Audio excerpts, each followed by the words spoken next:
दोस्तों नमस्कार, मैं हूं डॉक्टर श्रीपति त्रिपाठी। आप सब जानते हैं कि भोलेनाथ देवों के देव महादेव सरल उपासना से भी प्रसन्न हो जाते हैं, लेकिन रुद्राभिषेक उन्हें सबसे अधिक प्रिय है। इसे शुद्ध मन से उचित समय पे किया जाना चाहिए। रुद्राभिषेक महादेव को प्रसन्न करने का रामबाण उपाय माना जाता है। भगवान शिव का रुद्राभिषेक करके आप मनचाहा वरदान पा सकते हैं, क्योंकि शिव के रुद्र रूप को ये अभिषेक बहुत ही प्रिय है। कहा गया है कि यह सतत कर्तृणाम भक्तानाम अशुभम पापम च सहति नाशयति शिव। रुद्राभिषेक बहुत प्रभावी और महत्वपूर्ण होता है। इसे शुद्ध मन से उचित समय पर किया जाना चाहिए। ऐसा करने से रुद्राभिषेक करने वालों की सभी मनोकामनाएं पूर्ण होती हैं, उनकी मनोकामनाएं पूरी होती हैं। भोलेनाथ सबसे सरल उपासना से भी प्रसन्न हो जाते हैं, लेकिन रुद्राभिषेक उन्हें सबसे ज्यादा सबसे अधिक प्रिय है। कहते हैं कि रुद्राभिषेक से शिव जी को प्रसन्न करके आप असंभव को भी संभव करने की शक्ति पा सकते हैं। भूतो न भविष्यति, जो नहीं होने वाला है वह भी हो जाता है। मान्यता के अनुसार रुद्र भगवान शिव का ही प्रचंड रूप है और शिव जी की कृपा से सारी ग्रह बाधाओं और सारी समस्याओं का नाश होता है। शिवलिंग पर मंत्रों के साथ विशेष चीजें अर्पित करना भी ही रुद्राभिषेक कहा जाता है। रुद्राभिषेक में शुक्ल यजुर्वेद के रुद्राष्टाध्यायी के मंत्रों का पाठ किया जाता है। खासकर इन मंत्रों को रीति रिवाज के अनुसार अच्छे से पूजन पाठ किया जाता है। वहीं रुद्राभिषेक करना ज्यादा लाभप्रद तो है ही, यह भी मान्यता है कि रुद्राभिषेक करने से मनोकामनाएं जल्दी पूरी होती हैं। रुद्राभिषेक कोई भी कष्ट या ग्रहों की पीड़ा दूर करने का सबसे सर्वोत्तम उपाय है। कौन से लिंग पर करें रुद्राभिषेक, आइए जानते हैं। शास्त्रों के अनुसार अलग अलग शिवलिंग और स्थानों पर रुद्राभिषेक करने का फल भी अलग अलग होता है, आइए जानते हैं। मंदिर के शिवलिंग पर रुद्राभिषेक करना बहुत ही उत्तम होता है, इससे लाभ ही लाभ मिलता है। इसके अलावा घर में स्थापित पारद शिवलिंग पर भी अभिषेक आप कर सकते हैं।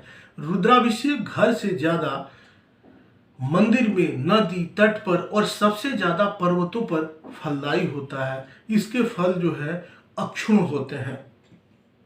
अगर शिवलिंग न हो तो अंगूठे को भी शिवलिंग मानकर, इसको बीतस्थी बोलते हैं, उस पर भी आप अभिषेक कर सकते हैं। घर में अंगूठे से बड़ा शिवलिंग नहीं होना चाहिए। रुद्राभिषेक में मनोकामना के अनुसार अलग अलग वस्तुओं का प्रयोग किया जाता है। जिस वस्तु से रुद्राभिषेक करेंगे आप, उससे जुड़ी मनोकामना ही पूरी होती है। मनोकामना पूर्ति के लिए अगर आप करना चाहते हैं तो घी की धारा से अभिषेक करने से वंश की वृद्धि होती है, वंश वृद्धि होती है। इक्षु रस मतलब ईख के रस से अभिषेक करने से दुर्योग नष्ट होते हैं, दुर्भाग्य नष्ट होते हैं और मनोकामनाएं पूर्ण होती हैं। शक्कर मिले दूध से अभिषेक करने से इंसान विद्वान हो जाता है, मां सरस्वती की कृपा होने लगती है। शहद से अभिषेक करने से पुरानी बीमारियां नष्ट हो जाती हैं। गाय के दूध से अभिषेक करने से आरोग्य मिलता है। शक्कर मिले जल से अभिषेक करने से संतान प्राप्ति सरल हो जाती है। खासकर भस्म से अभिषेक करने से इंसान को मुक्ति और मोक्ष की प्राप्ति होती है, इससे मोक्षत्व होता है। कुछ विशेष परिस्थितियों में भी तेल से भी शिव जी का अभिषेक किया जाता है। जैसे शत्रु बढ़ रहे हैं, विरोधी बढ़ रहे हैं, उसके लिए भी तेल से आप अभिषेक कर सकते हैं। रुद्राभिषेक कब होता है सबसे उत्तम, आइए जानते हैं। कोई भी धार्मिक काम करने के में समय और मुहूर्त का विशेष महत्व होता है। रुद्राभिषेक के लिए भी कुछ उत्तम योग बनते हैं। रुद्राभिषेक के लिए शिव जी की उपस्थिति देखना बेहद जरूरी है। शिव जी का निवास देखे बिना कभी भी, ध्यान रहे, शिव जी का निवास देखे बिना कभी भी रुद्राभिषेक न करें, बुरा प्रभाव होता है। शिव जी का निवास तभी देखें जब मनोकामना पूर्ति के लिए अभिषेक करना हो। इसका बिल्कुल ध्यान रखना चाहिए। माना जाता है कि देवों के देव महादेव ब्रह्मांड में घूमते रहते हैं। महादेव कभी माँ गौरी के साथ होते हैं तो कभी कभी वो कैलाश पर विराजते रहते हैं। खासकर शास्त्रों की बात माने तो रुद्राभिषेक तभी करना चाहिए जब शिव जी का निवास मंगलकारी हो, इसका ध्यान रखना चाहिए। हर महीने के शुक्ल पक्ष की द्वितीया और नवमी को शिव जी माँ गौरी के साथ रहते हैं। हर महीने कृष्ण पक्ष की प्रतिपदा, अष्टमी और अमावस्या को भी शिव जी माँ गौरी के साथ रहते हैं। कृष्ण पक्ष की खासकर चतुर्थी और एकादशी को महादेव कैलाश पर वास करते हैं, निवास करते हैं। शुक्ल पक्ष की पंचमी और द्वादशी तिथि को भी महादेव कैलाश पर विराजते हैं, वह कैलाश पर रहते हैं।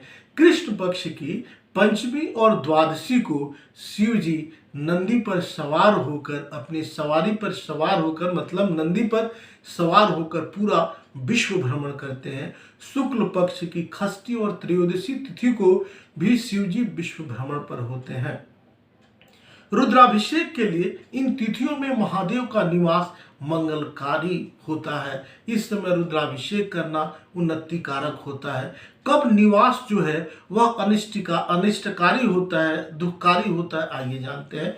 शिव आराधना का सबसे उत्तम तरीका है रुद्राभिषेक, लेकिन पंडितों के अनुसार, शास्त्रों के अनुसार रुद्राभिषेक करने से पहले शिव के अनिष्टकारी निवास का ध्यान रखना बहुत ही जरूरी है, बहुत ही आवश्यक है। कृष्ण पक्ष की सप्तमी और चतुर्दशी को भगवान शिव श्मशान में समाधि में रहते हैं, इसका ध्यान रखना चाहिए। शुक्ल पक्ष की प्रतिपदा, अष्टमी और पूर्णिमा को भी शिव जी श्मशान में समाधि में रहते हैं। कृष्ण पक्ष की द्वितीया और नवमी को देवाधिदेव भोलेनाथ महादेव देवताओं की समस्याएं सुनते हैं। शुक्ल पक्ष की तृतीया को और खासकर दशमी में भी महादेव देवताओं की समस्याएं सुनते हैं और भगवान इस समय उनके कष्टों का हरण करते हैं। कृष्ण पक्ष की तृतीया और दशमी को नटराज क्रीड़ा में व्यस्त रहते हैं। शुक्ल पक्ष की चतुर्थी और एकादशी को भी नटराज क्रीड़ा में व्यस्त रहते हैं। खासकर कृष्ण पक्ष की षष्ठी तिथि और त्रयोदशी को रुद्र भोजन करते हैं।